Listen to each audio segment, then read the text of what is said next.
Hey everybody, welcome back to Bookends of Recovery. This is Laura, and this is part 2 of You Quit Using, Now What? The first part was covering like the different approaches that you can take towards recovery. This section will be more focused on different techniques and such as that. Before we dive in too deep, and if you're looking for part 1, just go back an episode. I just wanted to break them up for this because I didn't want you to have too long of episodes. So I thought maybe, trying not to go past 25 minutes would be good. So I believe the first part was 20 minutes or somewhere in there. Before we get too deep in, let me talk about some serious stuff, especially on day 1. There are some things that you do need to be aware of when you begin your journey. And this is me just talking as like some random person on the internet. I do not have any medical training whatsoever. I am not a doctor. But there is a difference between anxiety and depression. If you're feeling overwhelming feelings of hopelessness, or you have thoughts of suicide or other thoughts of self-harm, please seek professional help immediately. It's an act of bravery to reach out. You can text the word HOME, HOME, to 741-741, and you will be connected to a professional, and that's free. You can also reach someone on the suicide hotline, which is 988. And just keep in mind that acute withdrawal from one drug is very different than acute withdrawal from another. So just be informed and be prepared. And don't be afraid to seek medical assistance, if needed. If you're going through withdrawals and you need to talk to someone, you can check out my resource hub on my website, and you'll find links there. Or contact the national hotline at 1-800-662-4357. 1-800-662-4357. Of course, that's if you live in the United States. It's confidential and it's free. Something to also keep in mind is as you're getting past the withdrawal stage is pause. And that's post-acute withdrawal syndrome, which is more after the immediate withdrawals. It's more of a collection of psychological and mood-related symptoms that can happen. It doesn't always happen as the brain is recovering from the effects of active addiction. It will pass, but for some people it does take time. If you find that's the case for you, I suggest getting support, especially psychological support. There is absolutely no shame in getting help. I did it. My husband did it. There's a lot of people I've worked with that have done it. So please, if you need help, go get it. Okay, so let's start out by getting some tools in your recovery toolkit, because I absolutely believe in having some resources to dig into for you to handle any overwhelming urges and also any kind of anxiety that you may encounter in the very beginning. So, of course, one of the first things that you're going to encounter are urges. So one of the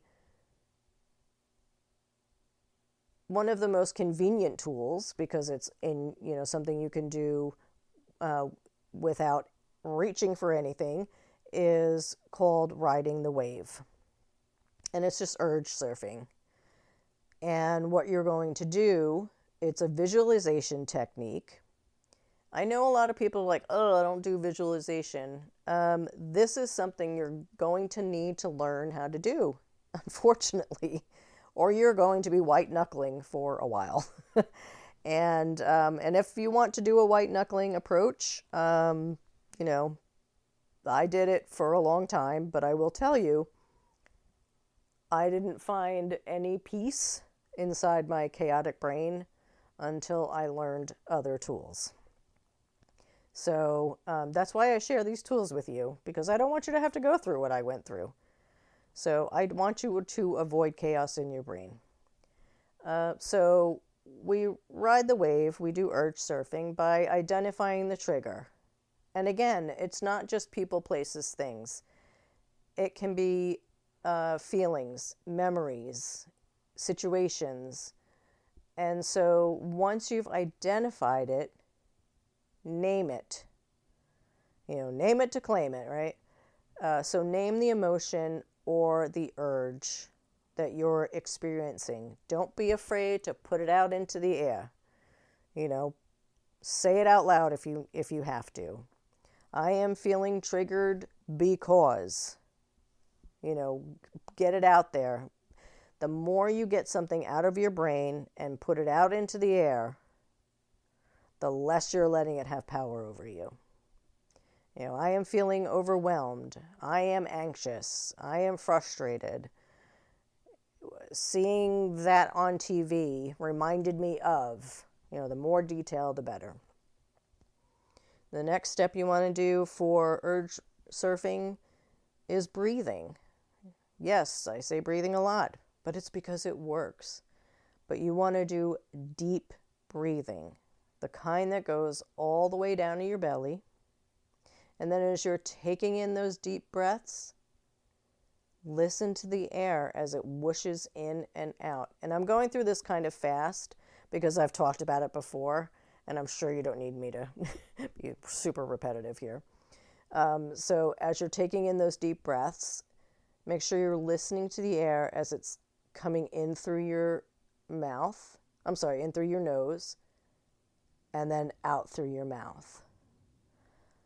Because breath work helps you create a mental space between the trigger and your response.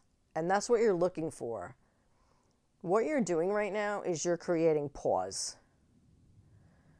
You're creating those seconds on the clock because those help you step out. And we want to make you present in the moment. And then after you've taken those deep breaths, you're going to become an observer. You know, so we're not focusing on the trigger anymore. We're not focusing on what triggered you. You know, let's start focusing on how it affected you physically and emotionally. So ask yourself, you know, what thoughts are running through my mind? You know, I need to use, I'm overstimulated. Focus on that instead of the trigger. And notice where the emotion is affecting you. So is your heart racing? Is your chest pounding? Are your fists clenched? Are you tightening your jaw? That's something that I tend to do. And then do your best to detach from the trigger by looking at it like you're an outside observer. I know this can sound kind of wonky, but just imagine yourself as someone who is not quite you. So look at it like this fear is making my palms sweat, right? You want to recognize the emotion without fully attaching yourself to it. You don't want to be invested in it, you know? Almost like you were somebody else standing by and seeing it, or a bird flying above, or a cloud floating by. And then you're going to see that craving or your emotion like a wave in the ocean. And you imagine that wave is building up inside you. And that wave represents that craving or that emotion. And it will get intense, just like a wave does, and they rise high. But then just like any other wave, it peaks and then it falls back away into the ocean. That's what your urge does. It rises and falls. So what you can do is be the surfer on top of that wave. You're not going to get caught up in the emotion or the craving because you know it's temporary. It will fall back into the ocean, and you can see yourself riding that wave calmly because you're the one in control, not the trigger. So you continue to observe.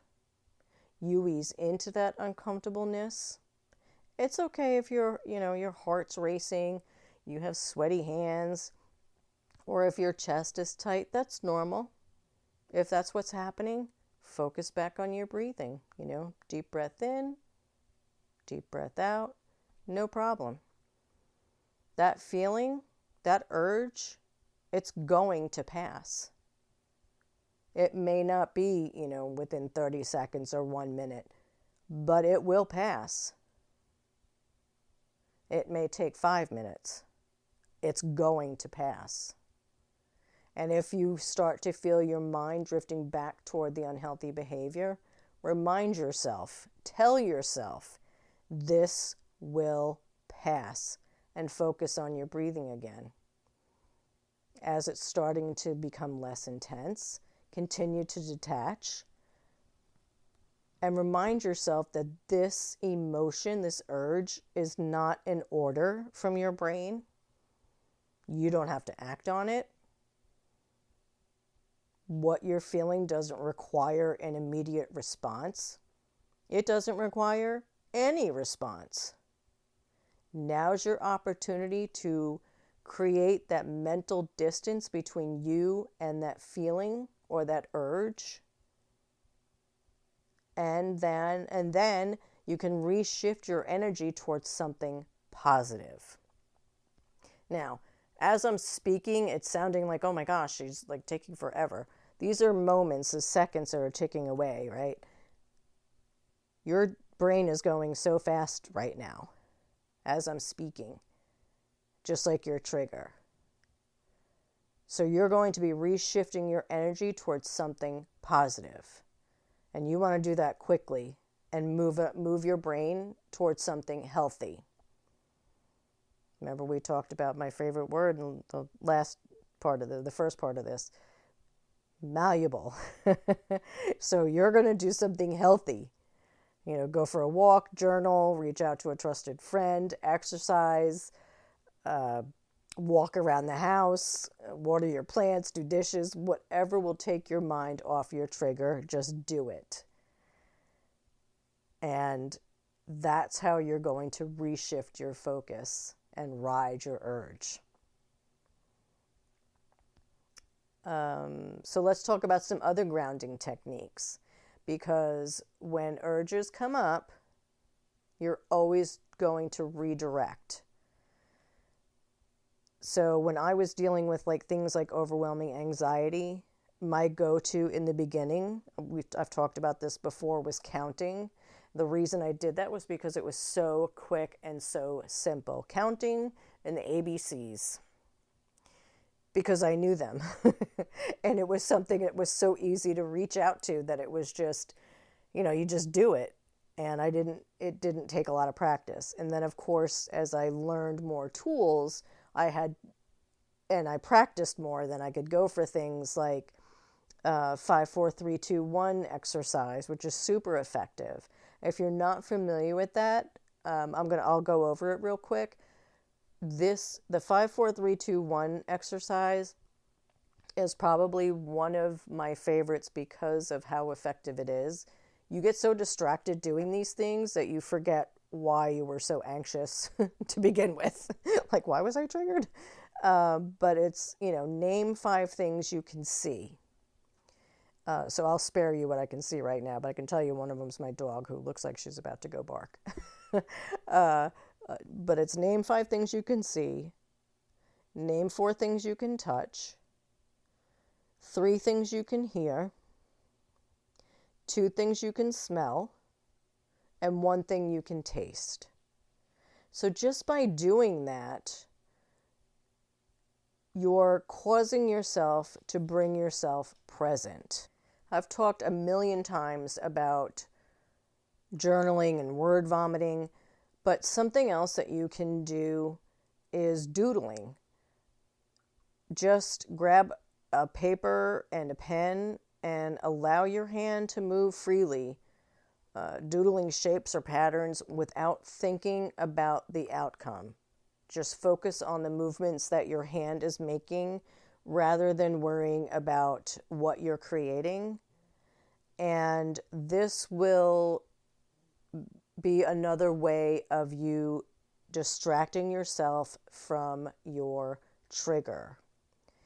And another one, and this will be the last one because I don't want to take up a whole lot of time with, stuff that you can look up, but you can do a visual mindfulness awareness, and this can be done while you're walking, sitting, or eating. Just notice everything around you. Pay attention to the colors, the sounds, the smells, and you can focus on one object and notice either its beauty or think about how it got there, appreciate its origin, and immerse yourself in all of that. I've talked before about mindful eating. The reason we do that is because, again, the goal is to bring yourself into the present. And we're stopping that cycle. We're pulling yourself out of that cycle. Okay, and I won't bore you with how much I love deep breathing. Okay, so next we want to work on, because we're giving you tools for, the beginning days here. We want to work on getting that sobriety circle together, or if you need to, a healing hive. Okay, so your sobriety circle, this can be anyone's, like a counselor, a life coach, a sponsor, a trusted friend, but these need to be people who are supporting you. So you can do this by attending a support group, a 12-step meeting. We talked about the secular meetings. But the important thing is that you are connecting with healthy people that are supporting you on your journey. What's one of my favorite sayings? The opposite of addiction is connection. If you're in a relationship with someone, it's important to remember that your partner cannot be your accountability partner and vice versa. I've mentioned the concept of us before. It would be best if you have 3 separate recoveries and different healing journeys. You have to have yours, they have to have theirs, and then you can come together for the relationship. But you have to stand independently of each other. Okay, you need to focus on eliminating your stash. So if you're choosing to quit your DOC completely, and you're not, going for harm reduction, I recommend getting rid of it if it's a tangible substance. And that means your backup stash too. I totally forgot I put it there stash. All of it. Get rid of your gear too. You don't need it. And you don't need reminders or souvenirs to tempt you. I was somebody who held on to a souvenir for a while, and I relapsed. Not because of the souvenir, but I still held on to it for no apparent reason. And then after my relapse, I got rid of my vial. And because what did I need it for? It was stupid. So got rid of it. If you're quitting something that's not tangible, like gambling or pornography or shopping, delete the apps that are causing you setbacks. And if that's not possible because of work or school, and this is where you really need to be honest with yourself. You can purchase, there's a thing on Amazon, I'm sure it's sold other places too, but there's a timed locked box that can help you when an urge hits or to help you limit your time. And they're pretty reasonably priced. And also, if you're going for harm reduction, you can use it for harm reduction as well. So you can put the device or whatever you're trying to reduce into that lockbox and set the timer. The surrounding yourself with healthy people, let's talk about that a little bit. So, you know that breathing I mentioned earlier? Now would be a great time to do some deep belly breaths, because you'll need to make some difficult decisions about the people you surround yourself with. So now that you've started working on a sobriety circle or a healing hive, you may need to lean on them. Now, don't think that, you have to have this huge network of people in your sobriety circle or your healing hive. You just have to have people who are reliable. So even if you need to reach out to me, feel free. But the reason I say that is because you do need to make some difficult decisions. So put on your thinking caps and figure out who is healthy for your recovery and who isn't. So first on the list are people who supply you with your DOC. So obviously cut off all contact with these folks. They're not your friends. They're making money from you, or they have a transactional toxic relationship with you. All contact information, from phone, email, social media, IM platforms, all of it. Sorry, I'm old. I don't know. I don't know all the right terminology, but all that stuff, get rid of it. The next is a bit more challenging to reflect on because these are the people who enable you. Now, this may mean people close to you, like friends, family, your partner. My husband and I were able to walk side by side in the same house because I was clean when I met him. Then, after the disclosure of his addiction, we both committed to our recovery and then our healing at the same time. If you're in a situation where, you both can do that, then success is possible. But I'm going to tell you, it takes a lot of hard work from both of you. So suppose someone isn't supporting you, or they contribute to your addiction, or they enable you, even if they're a family member or a good friend. In that case, you may have to put them on pause until you're in a solid place in your own sobriety and in your own healing to reestablish contact. So it doesn't mean forever. It just means you're creating boundaries for yourself, which is a good thing, even though it feels so challenging. One of the cool things about this is that all the things you're doing now, it pays off in dividends.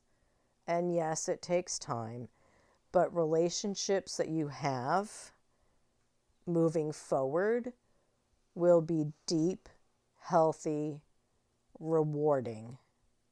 And because of that, your mental health is going to improve. So let's fast forward a little bit. Don't you wish life could just, you could push a fast forward button and be like, okay, that sounded like a car skidding, but anyway, we're fast forwarding a little bit. You've decided what recovery approach, from the other podcast, you're going to try, what recovery tools you're adding to your toolkit, and you're surrounding yourself with all these healthy people, and, your withdrawals have passed, thank God, right? And you're still feeling lost and confused. And you're beginning to wonder, why the F did I decide to quit using in the first place? This is normal. Your brain is adjusting to a new way of thinking. So say it with me. Our brains are malleable.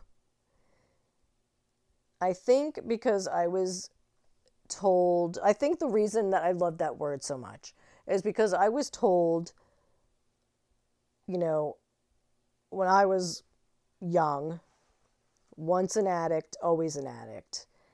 And now the science is that we know our brains can be rewired. And our brains are capable of creating these new pathways.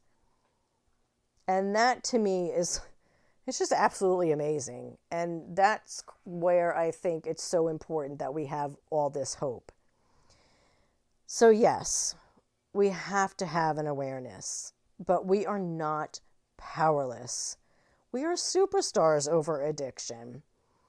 And, I used to call that whisper of thought,